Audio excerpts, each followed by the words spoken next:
নবী করিম সাল্লাল্লাহু আলাইহি ওয়াসাল্লাম আমাদেরকে হতাশ না হওয়ার জন্য বলেছেন। আর আল্লাহ তাআলা বলেছে, লা তাখনাতু মির রাহমাতিল্লাহ, don't despair mercy of Allah, ইন্নাল্লাহা ইয়াগফিরুয যুনুবা জামিআ, and that Allah forgive all sin, ইন্নাহু হুয়াল গফুরুর রহিম। আমি আল্লাহ তোমাদের সমস্ত পাপগুলোকে মোচন করে দেব। এজন্য নবী করিম সাল্লাল্লাহু আলাইহি ওয়াসাল্লাম বলেছেন, তোমরা কখনো হতাশ হও না।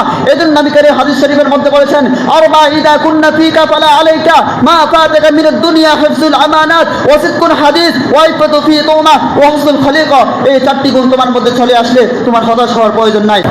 বিশ্বভুবন যখন জাহালত আর অন্ধকারের কালো অমানিসায় নিমজ্জিত, পৃথিবীর মাসরিক থেকে মাগরিব পুরোটাই যখন জেরুজালেমের বন্দিশালা, মানুষ যখন চাতক পাখির ন্যায় আকাশ পানে লক্ষ্য করেছিল আর অপেক্ষমান ছিল এমন একজন রাষ্ট্রনায়কের দিকে, যিনি হবেন মানব জাতির জন্য সর্বশ্রেষ্ঠ, যিনি হবেন আল হাদি ইলা সাবিলির রশিদ লিকুল্লিল মুসলিমিনা মিনাল আলম।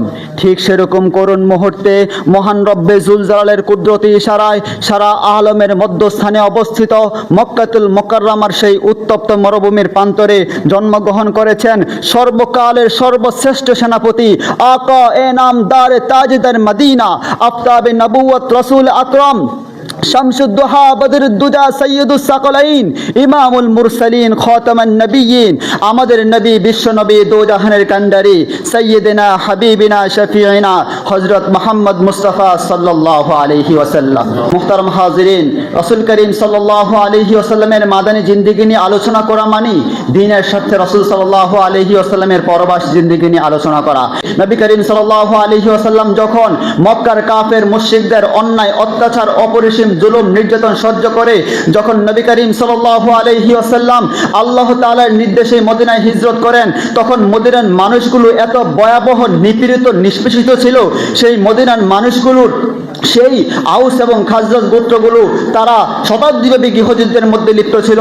তখন নবী করিম সাল্লাল্লাহু আলাইহি ওয়াসাল্লাম আল্লাহ তাআলার অপরিসীম করুণায়, দূরদর্শিতা, অতুল্য বিচক্ষণতার মাধ্যমে নবী করিম সাল্লাল্লাহু আলাইহি ওয়াসাল্লাম গোটা অন্ধকারাচ্ছন্ন মদিনাকে তিনি আলোকময় করে তোলেন।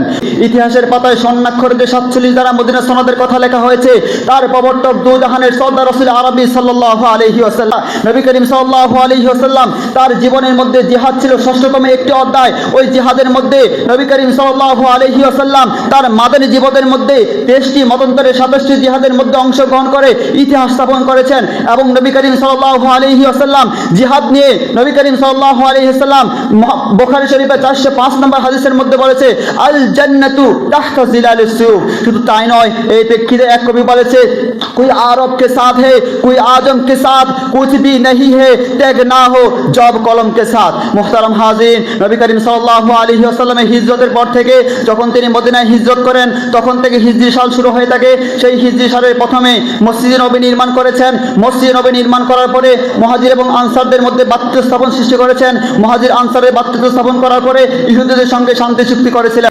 যখন মসজিদে নবী নির্মাণ করেছেন, তখন নবী করিম সাল্লাল্লাহু আলাইহি ওয়াসাল্লাম বলেছেন, মান বানা মাসাজিদাল্লাহ বানাল্লাহু ফিল জান্নাতি মিসলাহু। মুহতারাম হাজির, নবী করিম সাল্লাল্লাহু আলাইহি ওয়াসাল্লাম মুহাজির এবং আনসারদের মধ্যে ভ্রাতৃত্ব সৃষ্টি স্থাপন করেছিলেন এবং সেটি কোরআনের আয়াতের মধ্যে প্রতিফলন ঘটে। সূরা হুজরাতের 10 নম্বর আয়াতের মধ্যে, ইন্নামাল মুমিনুনা ইখওয়া। মুহতারাম হাজির, নবী করিম সাল্লাল্লাহু আলাইহি ওয়াসাল্লাম তিনি আমানত এবং ইনসাফের শিক্ষা দিয়েছেন এবং সেটি কোরআনের সূরা নিসার 18 নম্বর আয়াতের মধ্যে প্রতিফলন ঘটে।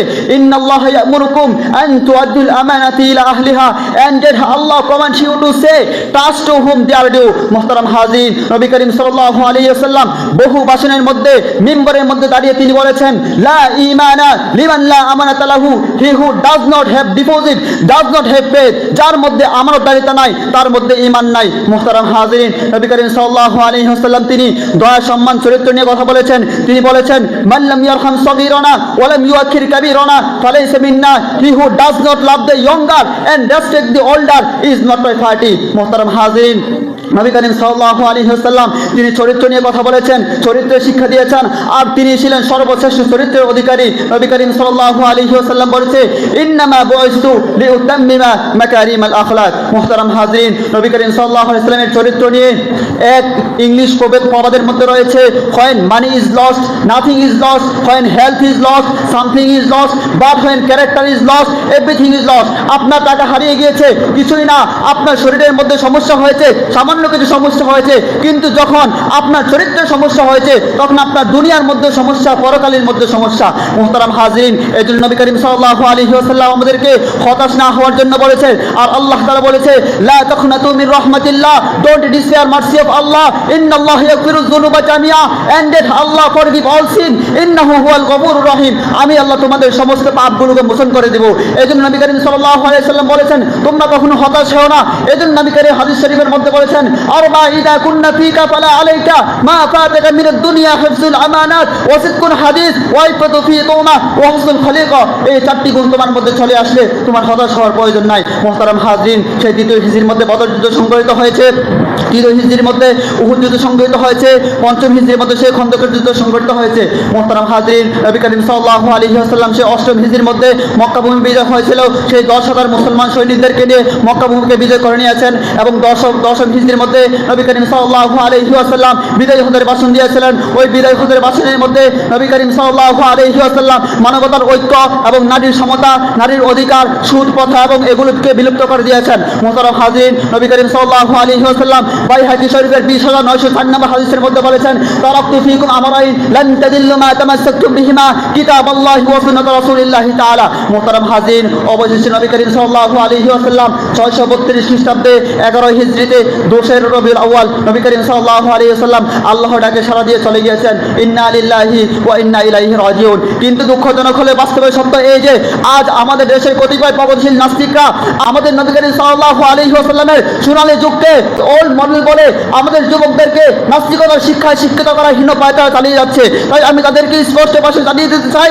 তোমরা যতই আমাদেরকে রাসূলের সেই আদর্শ থেকে দূরে চলতে চাও, আমাদেরকে কখনো দূরে সরাতে পারবে না।